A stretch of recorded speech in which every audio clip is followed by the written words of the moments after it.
Right, Assalamualaikum warahmatullahi wabarakatuh and morning class. Right, so hari ni guys kita akan sambung lagi. Di mana hari ni kita akan teruskan dengan 6.2E. Okay, di mana in 6.2E ni akan ajar pada you all apa yang dimaksudkan dengan degree of dissociation ataupun simbolnya adalah alpha. Okay, saya akan ajar yang pertama apa maksud dia, apakah itu degree of dissociation, and then kita akan tengok pada a few questions yang melibatkan how to calculate macam mana kita nak kira this degree of dissociation. Okay class, so without further ado, so let's start with this lesson.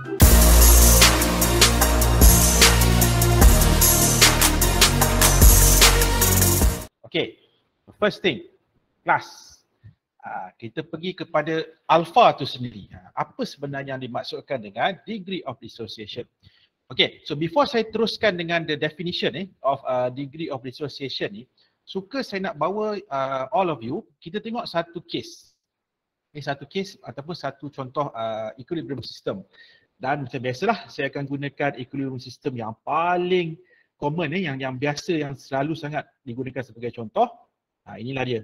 Okay, equilibrium between N2O4 okay, dan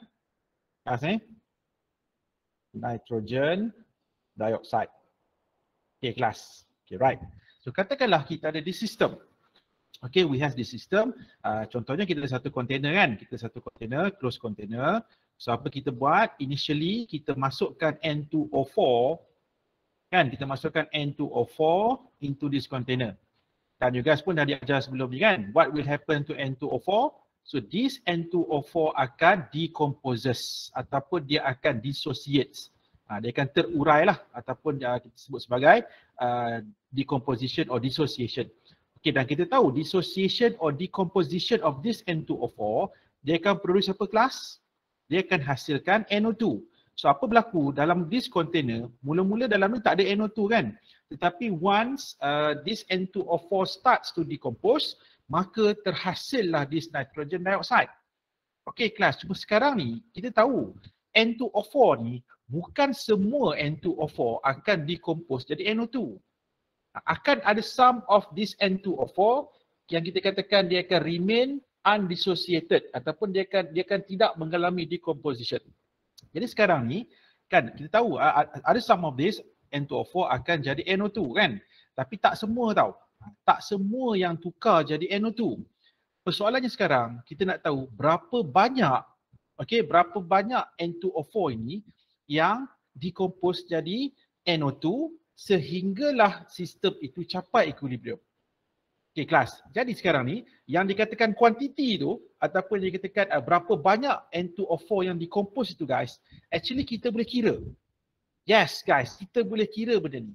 Dan apa yang kita nak kira tu, itulah dia guys what we call as degree of dissociation. Ataupun in other words, degree of dissociation dia maksud darjah penceraian. Maksudnya daripada suatu reaktan, apabila ditukar jadi products, berapa banyak daripada reaktan tukar jadi produk sehinggalah sistem itu capai equilibrium.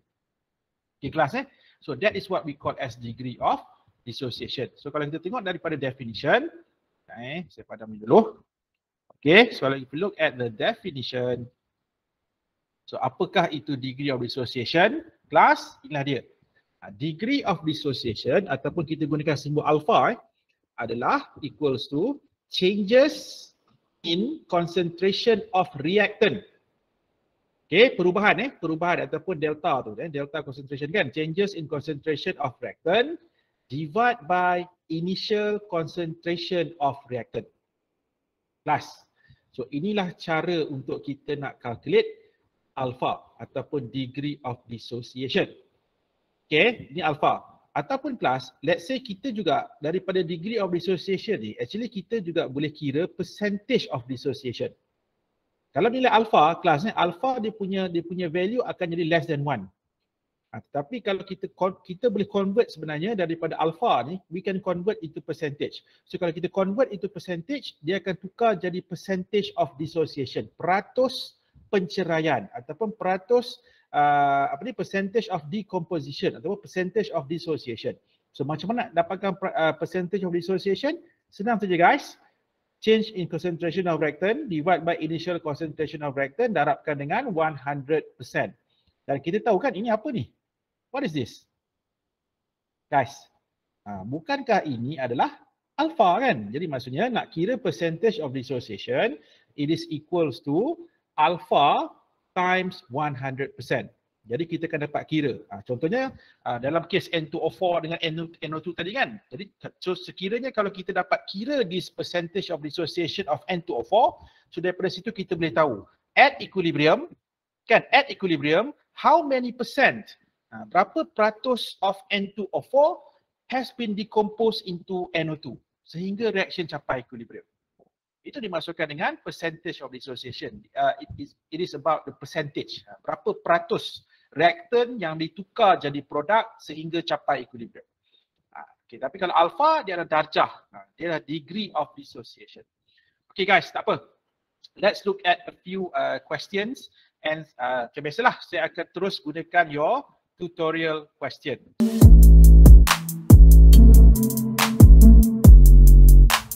So what do we have here class? Okay, so kita ada nitrosyl bromide, okay, NOBr, nitrosyl bromide decomposes to form nitrogen monoxide and bromine. Okay, so itu dia punya reaction dia lah, dan dalam soalan juga dia dah bagi dia punya equation. Okay, class, so this is the equation. Right. Dan apa berlaku? This nitrosyl bromide akan compose untuk menghasilkan nitrogen monoxide, gas and bromine gas until the three of these reacting species reach equilibrium. Okay, dan kalau kita tengok daripada soalan dia bagi tahu apa? If, kelas, if 2 moles of nitrosyl bromide dimasukkan ke dalam satu flask bersaiz 1 liter. Dan apa berlaku? This nitrosyl bromide decomposes to give ataupun to form 0.09 moles of bromine at equilibrium. Guys, baca betul-betul tau soalan ni. Nampak tak dia bagi tahu at equilibrium apa yang berlaku adalah 0.09 moles of bromine dihasilkan pada equilibrium. Dan this reaction occurred ataupun berlaku pada temperature 77 degrees Celsius. Right now ada dua soalan dekat sini. Pertama sekali, soalan ini minta kita kira apa? Yang pertama dia minta you guys kira equilibrium constant Kc dan Kp. Ingat lagi kan, Kc dan Kp ada hubungan, remember? Kc equals to Kp times RT to the power of delta N. So kita akan gunakan sekali lagi guys formula itu. Right. And then yang kedua, yang B ni guys. Inilah apa kita nak, yang kita sedang bincang dalam lesson hari ni lah. Macam mana kita nak kira pula degree of dissociation of nitrosyl bromide. Maksudnya daripada 2 moles of nitrosyl bromide tadi, bila capai equilibrium menghasilkan 0.09 moles of bromine gas, so berapa banyak sebenarnya nitrosyl bromide ini telah pun ditukarkan menjadi products at equilibrium. So itulah apa yang kita nak kira guys, daripada degree of dissociation. Okay, so first thing first, let's start with A dulu. Kita selesaikan dulu apakah nilai Kc and apakah nilai Kp. Okay, so kita tengok yang pertama. Right, so ini sekali lagi guys, kita kena apply I-stable lah kan. Alright. Okay, jadi apa kita akan buat? Pertama sekali, kita tuliskan dulu the equation. Guys, sebab equation dah diberi tak ada masalah. Sebab kadang-kadang you guys kena bersedia, kadang-kadang ada in some cases the equation is not given. Kita kena come out dengan equation itu. Dalam kes tak ada masalah lah, dia dah diberi pada you all already a balanced equation kat sini. Right. So kita akan start dengan I-stable macam biasa. Okay, initial concentration. Okay guys, what is the initial concentration of nitrosyl bromide? Macam mana kita nak kira? Initial concentration of nitrosyl bromide. Initially berapa mol guys dimasukkan nitrosyl bromide dalam bekas? 2 mol kan? 2 moles. So saiz bekas berapa liter? 1 liter. So macam mana nak kira concentration, initial concentration of nitrosyl bromide? 2 sir. Yes, betul. 2 apa? 2 molar lah.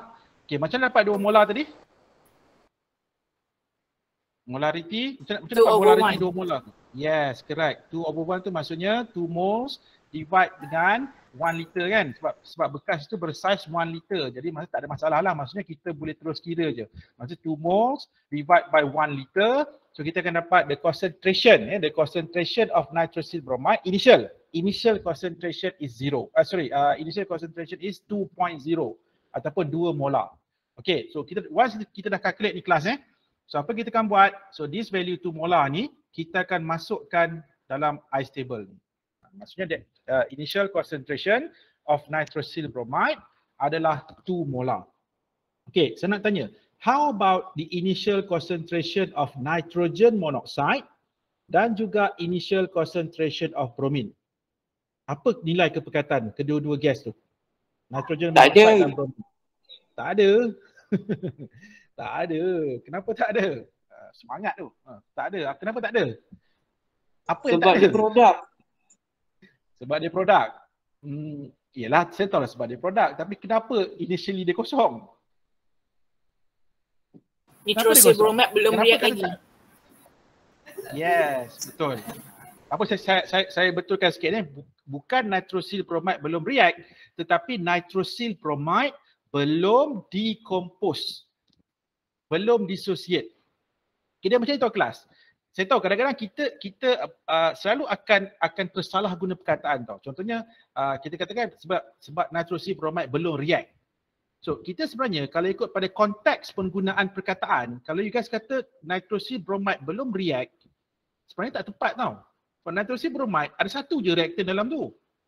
So dia nak react dengan apa? Sebenarnya dia bukan react. React ni biasanya react, dia akan melibatkan more than one, kan, lebih daripada satu reaktan. Baru akan ada reaction.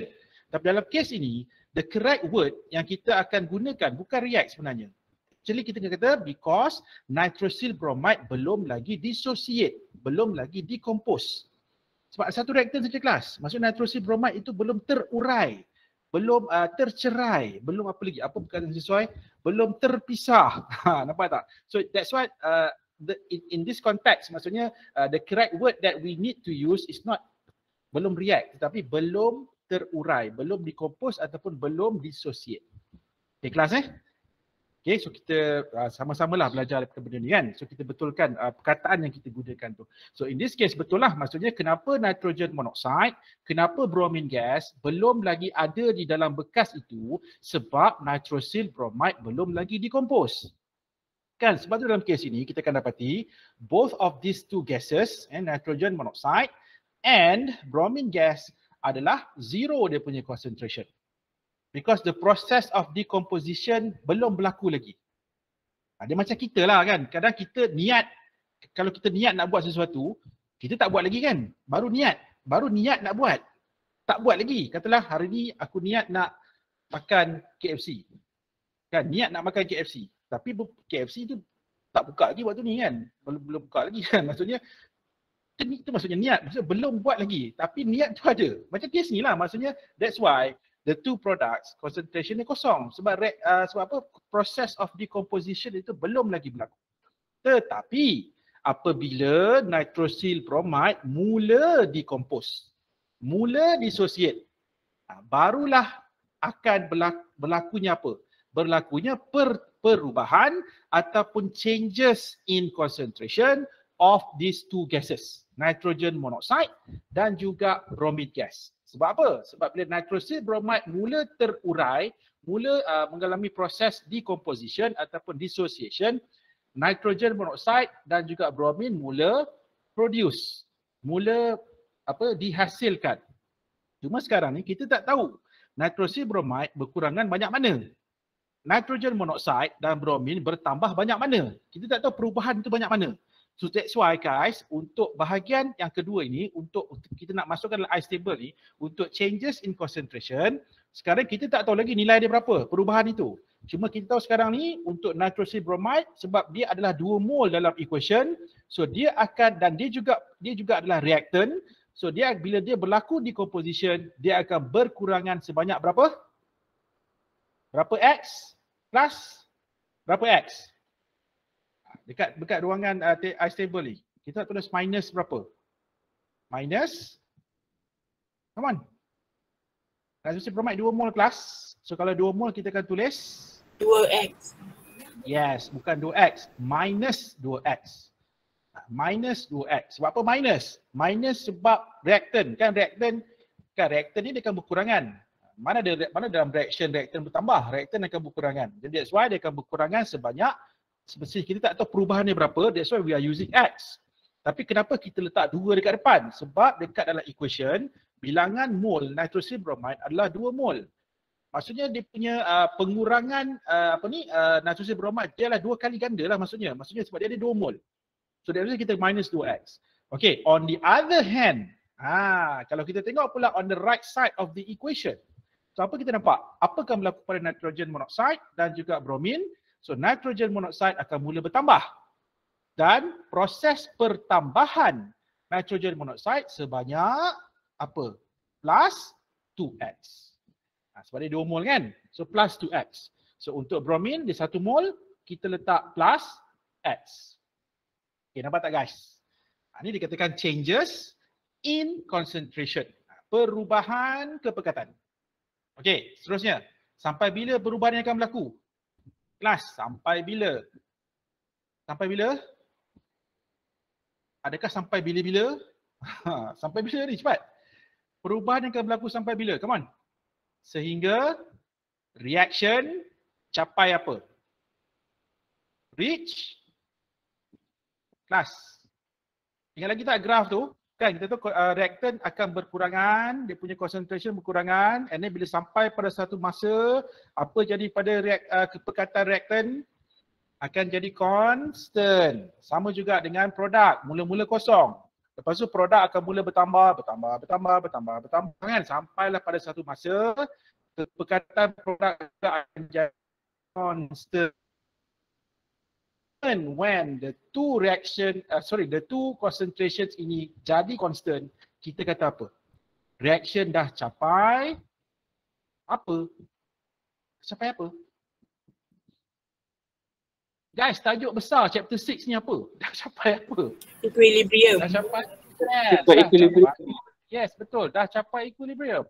Maksudnya perubahan itu akan berlaku. Tak kisahlah reaktan berkurang, produk bertambah. So proses perkurangan dan proses pertambahan ini akan berlaku sehingga reaction capai equilibrium. Dan sekarang ni, what happened to concentration of nitrosyl bromide at equilibrium? So macam mana kita nak calculate? Jadi 2 tolak 2x plus 2 minus 2x. Memang akan berkurangan lah. Sebab apa? Sebab nitrosyl bromide adalah reaktan. So of course dia punya kepekatan akan lebih rendah daripada sebelum equilibrium. Kan? And then untuk nitrogen monoxide, dia punya concentration adalah 2x. Dan bromin, kita akan dapat x. Okay. And since class, di dalam soalan, kan dia dah bagi tahu kan? Cuba kita tengok balik dalam soalan, dia kata apa?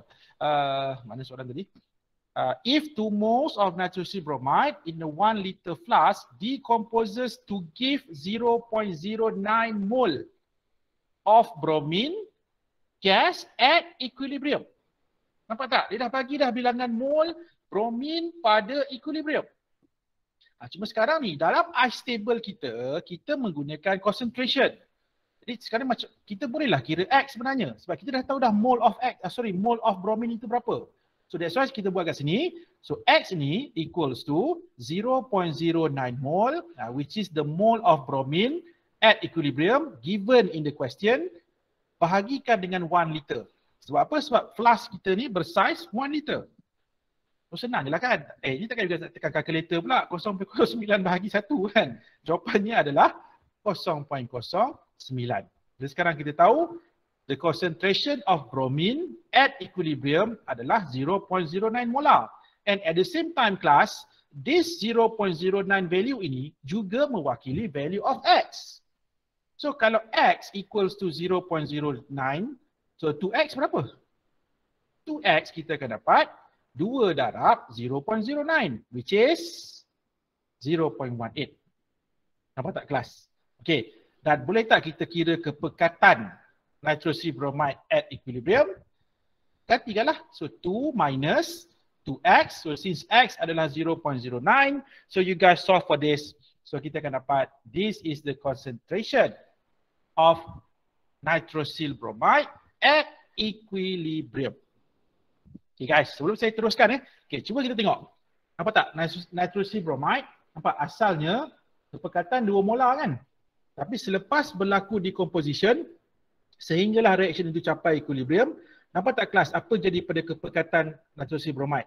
Nampak daripada 2 molar dah berkurangan kepada 1.82 molar. Okey, nampak tak? Sebab apa? Sebab dia dah berlaku proses decomposition tadi. Okay, and then untuk nitrogen monoxide dan juga bromine gas, mula-mula tak ada. Tadi ada yang kata tak ada, tak ada. Okay, tak ada. Tak ada sebab apa? Sebab belum lagi proses decomposition tu berlaku. Tetapi once nitrosyl bromide starts to decompose, nampak tak? At equilibrium, inilah dia kelas kepekatan gas nitrogen monoxide dalam bekas itu, dan ini pula adalah kepekatan bromine gas di dalam bekas yang sama at equilibrium. Okay, dan kita tahu ketiga-tiga ini adalah apa? Ketiga-tiga ini adalah concentration of the reacting species at equilibrium. Maksudnya inilah kepekatan pada equilibrium. So bila ini adalah kepekatan pada equilibrium, kita boleh masukkan nilai-nilai ini ke dalam mana kelas? Ke dalam KC. Sebab soalan A kan dia minta you guys kira KC kan? Jadi kita akan masukkan ke dalam KC. Jadi seterusnya apa kita akan buat kelas?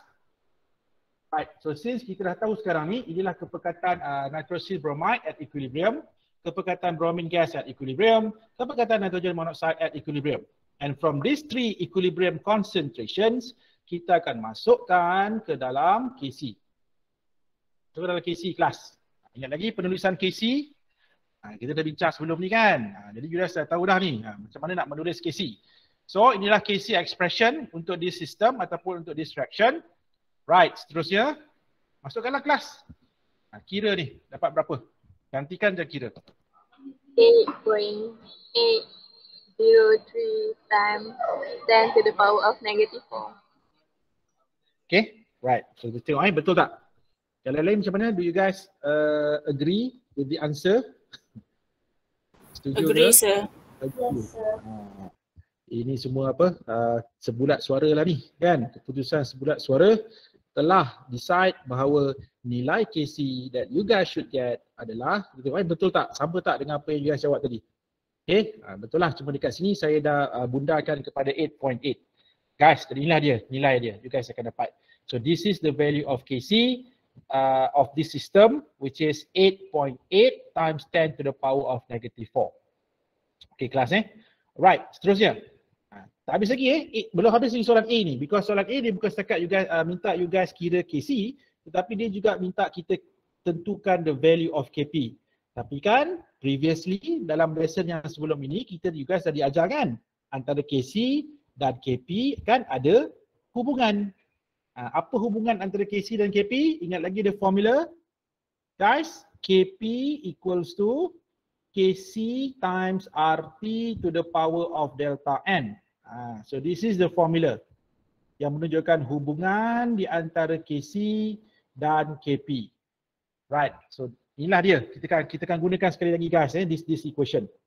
Okay, jadi sekarang ni kita tahu daripada equation, daripada equilibrium system kita ni. Okay, so sekarang ni inilah dia punya equation. Kita ada 2 moles of nitrosyl bromide in equilibrium with 2 moles of nitrogen monoxide dan 1 mole of bromine. Okay guys, and since kita akan gunakan this equation here untuk kita nak solve for KP, so dalam equation ni kan ada delta N kan? Ingat lagi tak macam mana nak kira delta N? Guys, so 3 tolak 2. Saya ulang balik kenapa 3 minus 2? Ingat lagi apakah itu delta N? Delta N merujuk kepada moles of gaseous products minus moles of gaseous reactants. So dalam case kita punya sistem sekarang ni, sebelah produk ada berapa mole gas? Kita ada 2 moles of gas here, 1 mole of gas here. Jadi total on the right side kita ada 3 moles.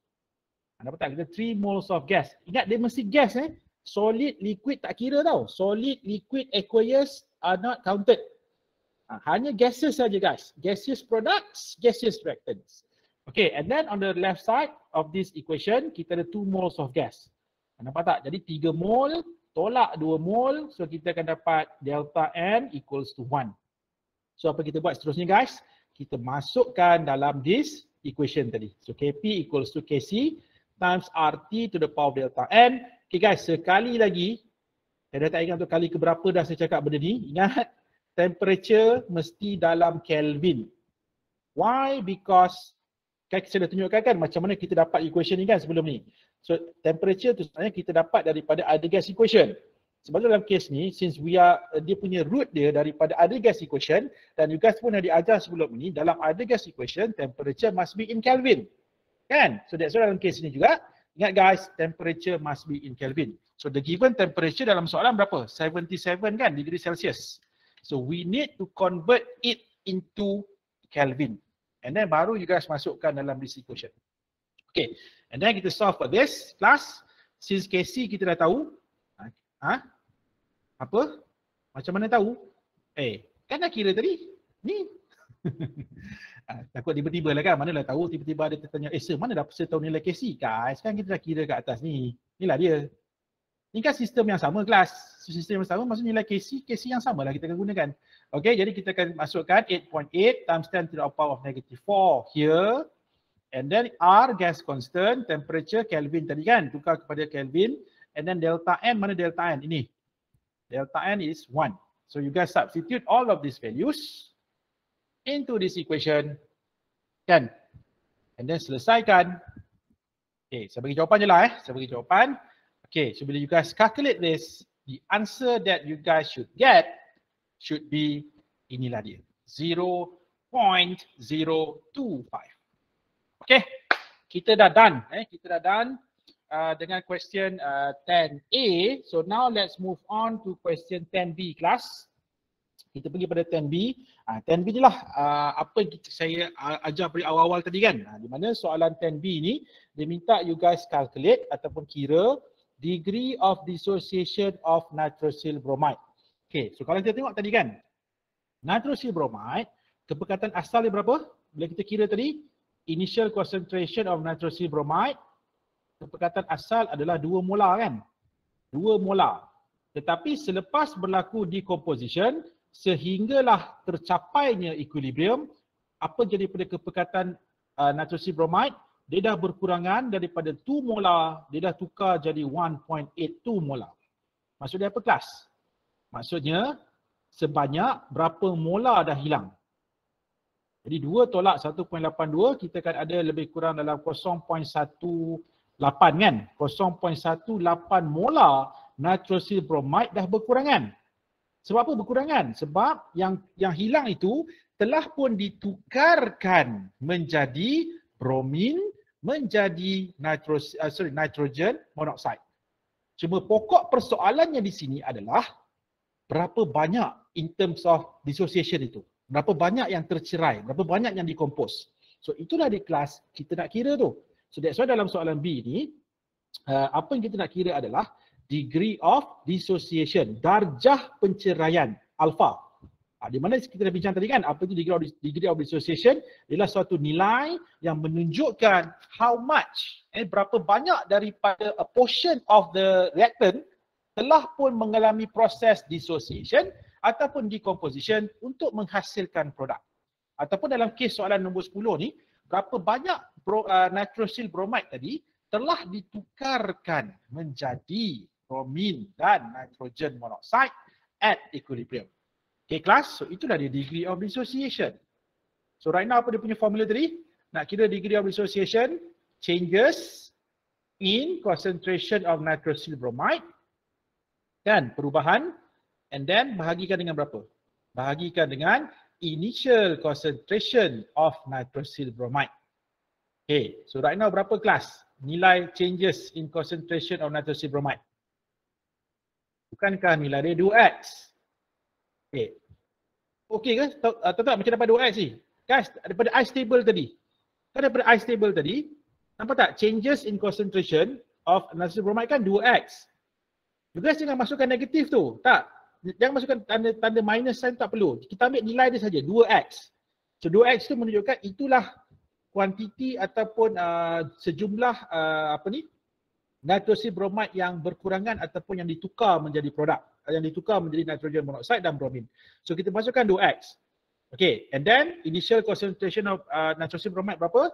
Kita dah kira tadi kan 2 molar kan? Okay kelas, dan nilai x kan kita dah tahu. Kan kita dah tahu nilai x kan? So kita masukkan dalam this equation 2 darab 0.09. So kita akan dapat, okay, bahagikan dengan 2 molar. So kelas, kita akan dapat jawapannya adalah 0.09. Okay, inilah dia kelas. Inilah dia degree of dissociation of nitrosil bromide. Or, kelas or, kalau kita tukarkan kepada percentage, kan saya tuliskan dekat bawah ni. Okay, katalah kalau kita nak kira kan, kita nak kira percentage of dissociation of nitrosil bromide. Okey, sama dengan apa kelas? 0.09 darabkan dengan berapa persen? 100%. So kalau kita kira ni kelas, dapat berapa ni? 0.09 times 100%. Kita akan dapat berapa? Berapa persen? Berapa persen? Kita akan dapat 9% kan? 9%. Kita akan dapat 9%. Ni kelas, kita akan dapat 9%. Apa maksud 9% ni? Can anyone please tell me apa maksud this 9%? Come on, siapa boleh bagi tahu kenapa apa maksud 9% ni?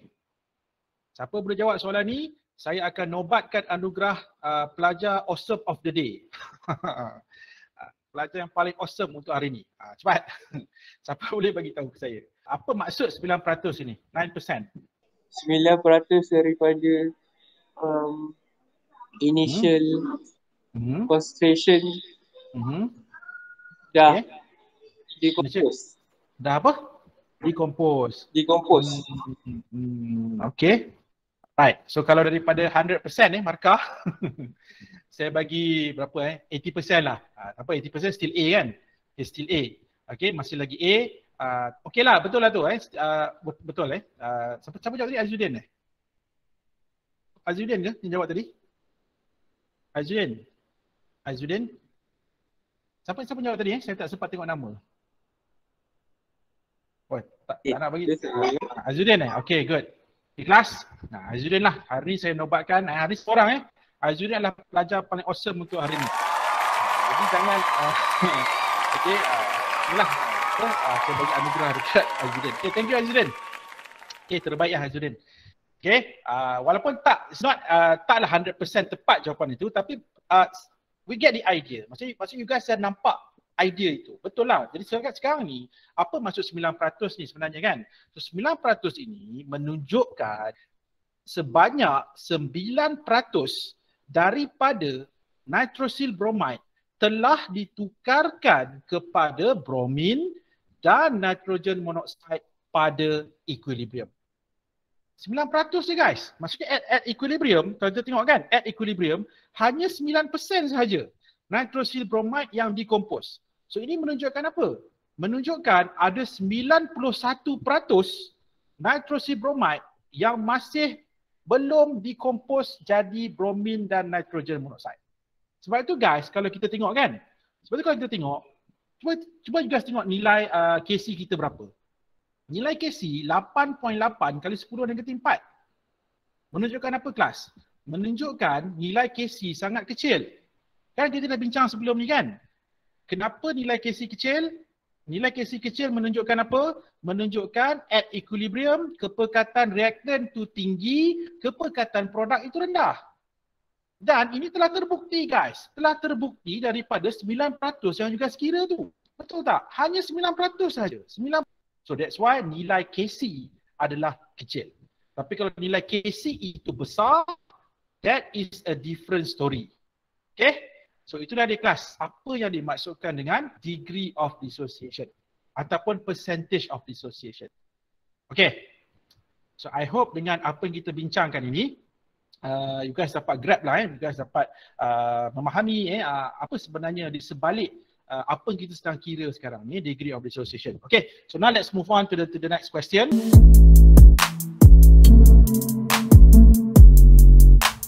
right? So when heated at high temperature, iodine vapor dissociates as follows. Nampak dia dah bagi lah you guys, pada you guys ni dia punya sistem dia, equilibrium system.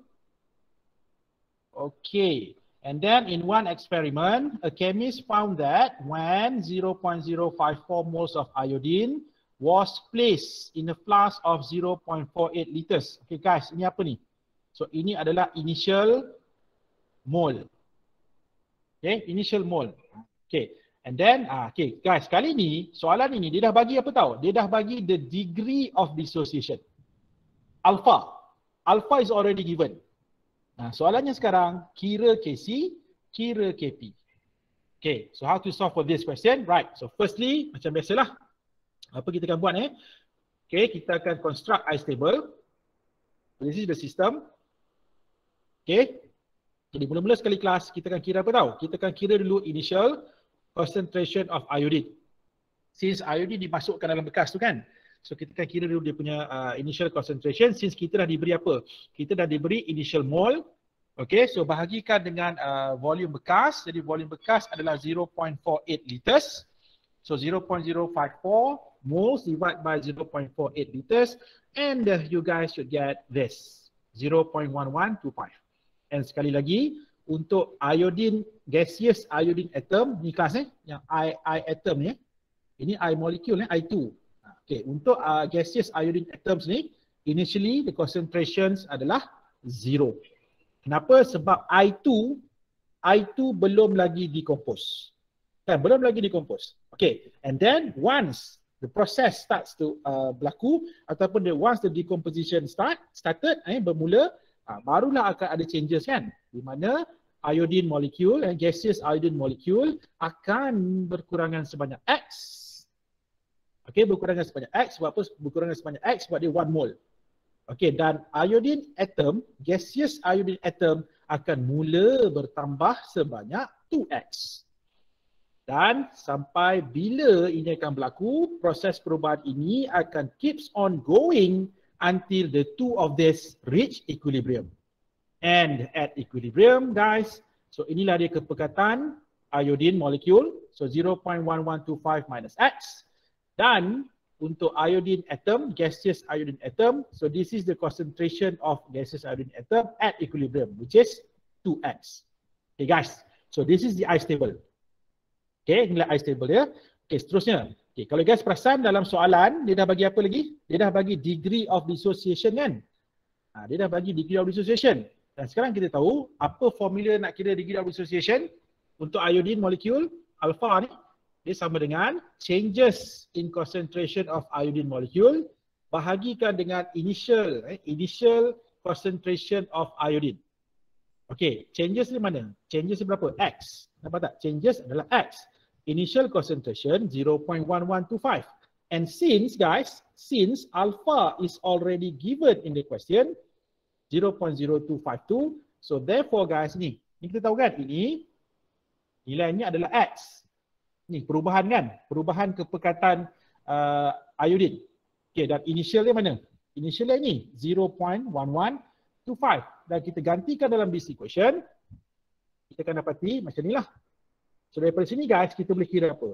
Kita boleh kira berapakah nilai changes in concentration of iodine. So kita akan dapat 0.002835 molar. So actually ini juga mewakili apa kelas? Ini juga sebenarnya mewakili the value of X. So satu part dah selesai. Nampak tak? Kita dah already solve for X. So dah tahu nilai X, apa kita akan buat seterusnya guys? Kita akan masukkan this X. Kita gantikanlah. So, since X value adalah 0.002835 molar, so kita akan substitute dalam equilibrium concentration. So untuk iodine at equilibrium 0.1125 minus X. So kita calculate this. Since X kita dah tahu, so kita akan dapat 0.1097 molar. And then do the same for iodine atom. Daripada equation tadi dia 2X kan, daripada ice table tadi. At equilibrium, dia punya concentration 2X, jadi 2 times 0.02835. So kita akan dapat plus 0.00567 molar. So ingat ini adalah concentrations of these two species at equilibrium. Okay, and since kita dah tahu, so kita boleh buat apa seterusnya kelas? Kita akan masukkan dalam persamaan Kc. Kan, persamaan Kc. And kita tahu at equilibrium, so Kc equals to concentration of iodine atom squared divided by concentration of iodine molecule. So kita bahagikan dua ni, since kita dah already tahu dia punya nilai kan. So 0.00567 squared divided by 0.1097, so kita akan dapat guys, inilah dia value of Kc. Okay, so we are not done yet. Belum lagi, sikit lagi. Sikit lagi, kita nak kira Kp pula. So nak kira Kp, sekali lagi guys, we are going to use Kp equals to Kc times RT to the power of delta N. Once again, the equation itu kita akan gunakan kan. Tapi macam biasalah, sebelum kita nak gunakan equation ni, kita kena kira lah dulu kan, delta N ni berapa. So dalam kes ni berapa guys, delta N? So sebelah produk kita ada 2 mol gas kan, 2 mol. Sebelah reactant kita ada 1 mol. So therefore 2 minus 1, so kita akan dapat 1. So delta N for this system is 1. And then kita masukkan di dalam this equation, hubungan antara Kp dan Kc tadi. So since Kc dah tahu, R dah tahu, temperature, dalam soalan temperature dia dah bagi dalam Kelvin dah kan. Jadi tak payah nak convert lah, terus guna saja. Sebab it is already given di dalam Kelvin. Okay, and then kuasakan RT itu dengan kuasa delta N. Since delta N itu adalah 1 kita dah kira tadi, which is equals to 1, so kuasa 1 lah.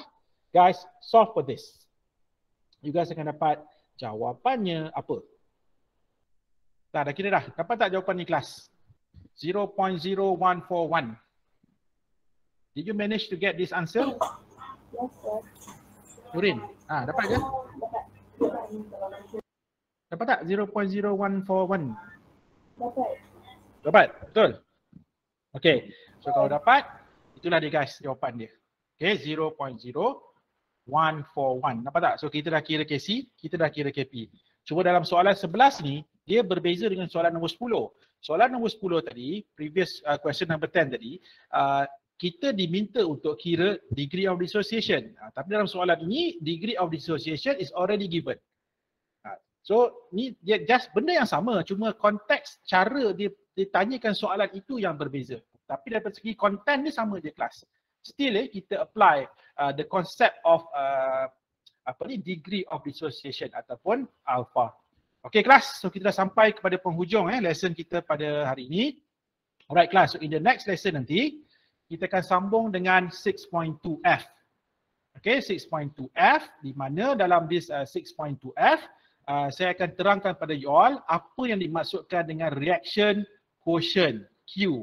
Ingat lagi tak dalam lesson petang semalam, Amali kan, saya dah sebut pasal Q ni kan.